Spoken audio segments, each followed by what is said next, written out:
কিন্তু যারা বিরোধিতা করছে 48 ঘন্টার আলটিমেটাম দিয়েছে একজন আলেমকে, একজন আলেম যে আলটিমেটাম দিছে, আমি আসলে বাস্তবিক পক্ষে তাকে কোনো আলেম মনে করি না। নবী করিম সাল্লাল্লাহু আলাইহি ওয়াসাল্লাম নবুয়ত লাভ করেছেন 40 বছরে।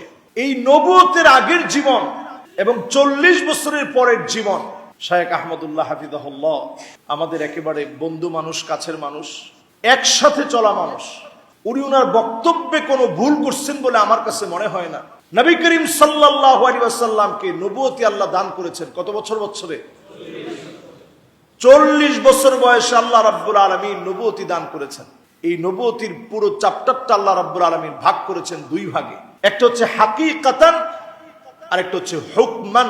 আল্লাহ রাব্বুল আলামিন যাদেরকে নির্বাচন করে রাখছেন নবী হবেন, এই চার্টের ভিতরে সৃষ্টির সূচনা লগ্নে আদম আলাইহিস সালাতু ওয়াস সালাম বাইনার রূহি ওয়াল জাসাদ, যখন উনি রূহ আর শরীরের মাঝামাঝি ছিল, এখনো রূহকে ফুৎকার করা হয় নাই, আকার আকৃতি দেওয়া হয় নাই, তখন থেকে নবী মুহাম্মদ সাল্লাল্লাহু আলাইহি ওয়াসাল্লামকে আল্লাহ রাব্বুল আলামিন নবী হিসাবে নির্বাচিত করে রাখছেন। জোরে বলেন আল্লাহু আকবার।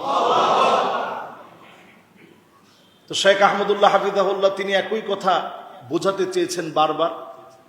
উনি কোনোভাবেই এটার বিপরীত নন।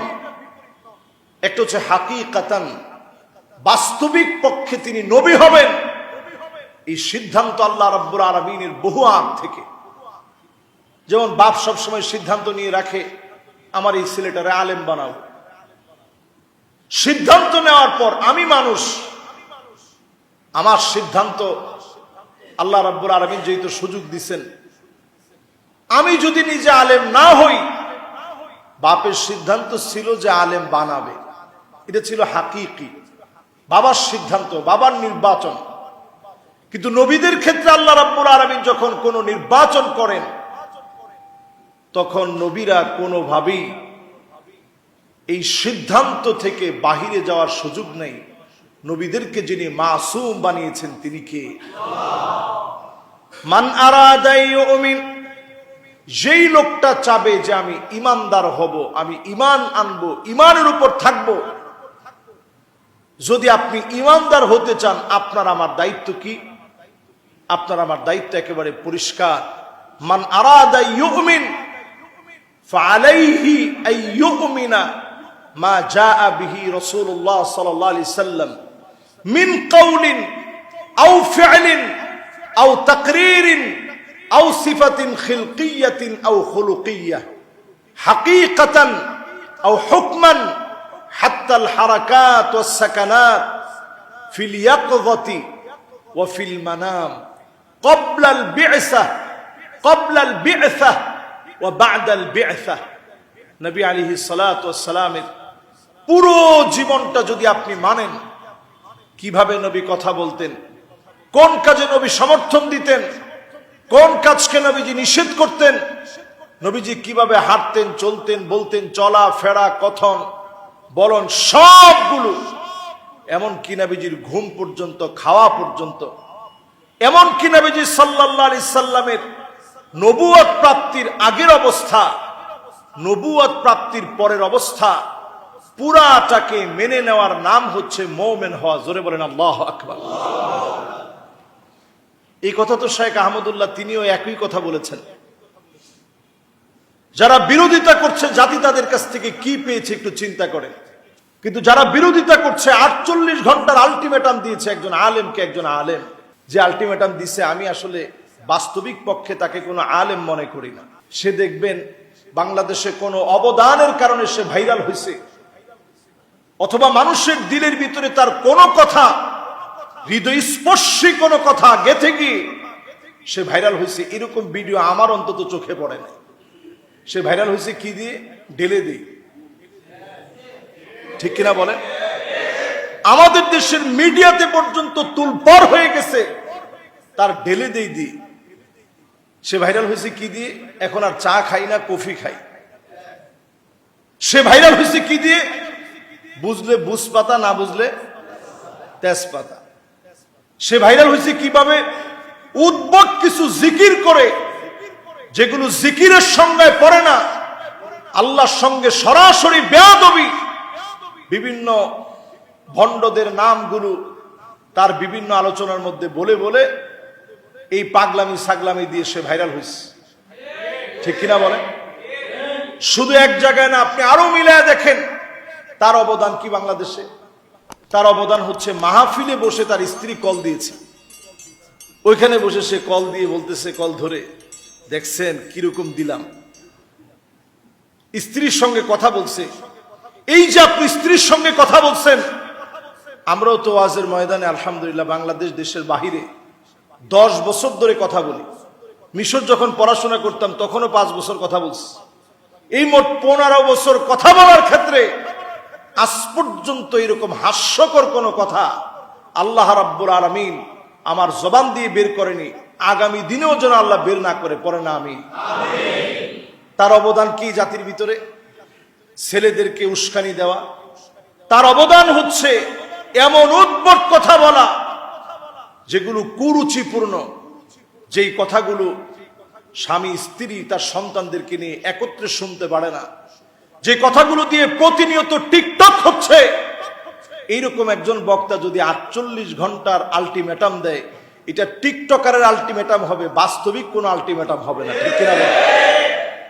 আমরা আলেমরা সজাগ হওয়া উচিত। শায়েখ আহমদুল্লাহ এই জাতির রাহবার হিসেবে কি করে নাই। আমি এমন ব্যক্তির পক্ষে বলছি না যে ব্যক্তি যার সাথে আমার চলাফেরা নাই। ওমর রাদিয়াল্লাহু তাআলা আনহুর সামনে এসে বলা হচ্ছে এই লোকটা খুব নেককার, খুব দিনদার। ওমর রাদিয়াল্লাহু তাআলা আনহু বলছেন, আতাআমালতা মাহু, তুমি কি তার সাথে লেনদেন করছো? বলছে, না, লেনদেন তো করতে পারিনি। তো কেমনে বুঝলো যে লোকটা দিনদার? আসাফারতা মাহু, তুমি কি তার সাথে সফর করছো? কোথাও ভ্রমণে বের হইছো? বলছে, না, ভ্রমণেও বের হইনি। তো কেমনে বুঝলা লোকটা দিনদার? আমি ওনার সাথে দুবাইয়ের সফরে ছিলাম, প্রায় সময় আমরা একসঙ্গে বসি। আমি জেনে শুনে বলছি, দায়িত্ব নিয়ে বলছি, এদেশের লাখো মানুষের কর্মসংস্থানের ব্যবস্থা, স্বাবলম্বীকরণ প্রকল্পে লাখো মানুষের পাশে তিনি দাঁড়িয়েছেন। সাদকায়ে জারিয়া, আমাদের দেশের এই ক্লাইমেটের যে পরিবর্তন, তিনি বৃক্ষরোপণ কর্মসূচির মধ্য দিয়ে এ জাতির আবহাওয়া নিয়ে চিন্তা করেন, যাহার এই জাতি যদি কষ্টে পড়ে যায়। এদেশের মানুষ যখন বন্যার্থ হয়েছে, সিলেটে তিনি ছুটে গিয়েছেন, সাতকানিয়াতে তিনি ছুটে গিয়েছেন দায়িত্ব নিয়ে। সমস্ত মিডিয়াগুলো সেগুলো ক্যাপচার করেছে, আপনারা দেখেছেন নিশ্চয়ই। এরকম একজন দায়িত্বশীল গুরুগম্ভীর একজন আলেম, আলিমুন মুস্তামিলুন ইলমাহু, যিনি তার ইলমকে কাজে লাগায় বলে আমি মনে করি যে আলেমের কাছ থেকে অনেক কিছু শেখা যায়।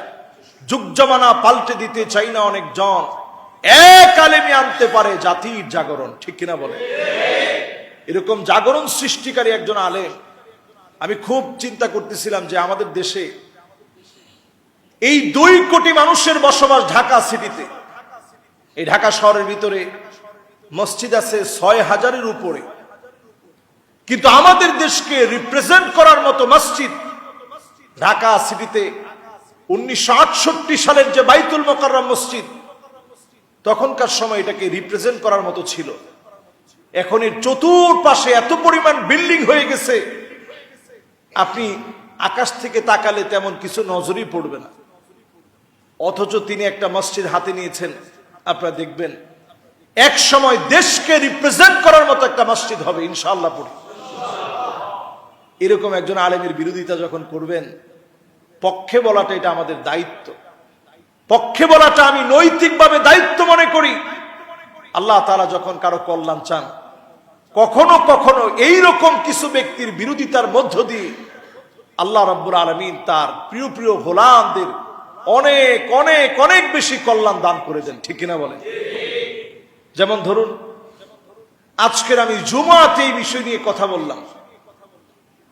তাহিরি সাহেবের মতো লোকেরা খুব ভালো করে বুঝেন, এটার কারণে তারও কিন্তু একটা মার্কেট লেভেলে তার দামটা কিন্তু কমে নেই। আমাদের জুমাতে তার নামটা নেওয়া হয়েছে, বিগত 10 বছরের কোনোদিন তার নামটা আমি নিই নেই। আজকে তার কর্মকাণ্ড নামগুলো একটু নেওয়া হলো। এর দ্বারা বোঝা যায় এরা মার্কেটিং খুব ভালো বুঝে। অন্যদিকে এটা একটা অপচেষ্টাও হতে পারে। আল্লামা মামুনুল হক সাহেব যখন বাহিরে বের হয়েছেন, উনার বক্তব্যগুলা যখন চারদিকে ভাইরাল হচ্ছে, যুবকদের ভিতরে যখন ইসলামের স্পিরিট আর স্পৃহা যখন বেড়ে যাচ্ছে, এটাকে দমায়া দেওয়ার জন্য সুকৌশলে 48 ঘন্টার আলটিমেটামের মতো ঠুনকো একটা মিথ্যা বানোয়াট কথা দিয়ে একজনকে ঘায়েল করার মধ্য দিয়ে উনার বক্তব্যকে দাবিয়ে দেওয়ার চেষ্টা করা হচ্ছে। ঠিক কিনা বলে? এগুলা কৌশল। যতই কৌশল করেন, ইসলামের কাজ আল্লাহ রাব্বুল আলামিন যেখানে যতটুকু নেওয়ার আল্লাহ তাআলা নিয়ে নেবেন। কারো পিছনে লেগে কারো মান কমানো যায় না, অনেক ক্ষেত্রে বেড়ে যায়। মান আল্লাহ তাআলা বাড়িয়ে দিবেন। সঠিক বুঝ প্রত্যেকের থাকা উচিত। নবীজি সাল্লাল্লাহু আলাইহি সাল্লাম কখন থেকে নবী? আদম আলাইহিস সালাতু ওয়াস সালামের সৃষ্টির আগ থেকে আল্লাহ রাব্বুল আলামিন নির্বাচন করে রাখছেন, ইনি আমার শেষ নবী, সমস্ত নবীদের নবী, নবী মুহাম্মদুর রাসূলুল্লাহ সাল্লাল্লাহু আলাইহি ওয়াসাল্লাম। শুধু তাই না ভাইরা, নবীজি সাল্লাল্লাহু আলাইহি সাল্লাম বলছেন, আমি যখন নবুয়ত প্রাপ্ত হই নাই তখন আমি হেঁটে যাচ্ছি মক্কার রাস্তা দিয়ে, হঠাৎ করে একটা পাথর আমাকে সালাম দিয়ে বসছে। জোরে কোন আল্লাহু আকবার। নবী বলছেন, ইন্নী লা আরিফুহুল আন, এখনো পর্যন্ত সেই পাথরকে আমি চিনি যে পাথর আমি নবীকে সালাম দিয়েছে। বলেন আল্লাহু আকবার। এটা নবুয়ত লাভের আগে। আসসালামু আলাইকুম। ইসলামিক ভিডিও পাওয়ার জন্য আমার চ্যানেলটিকে সাবস্ক্রাইব করুন।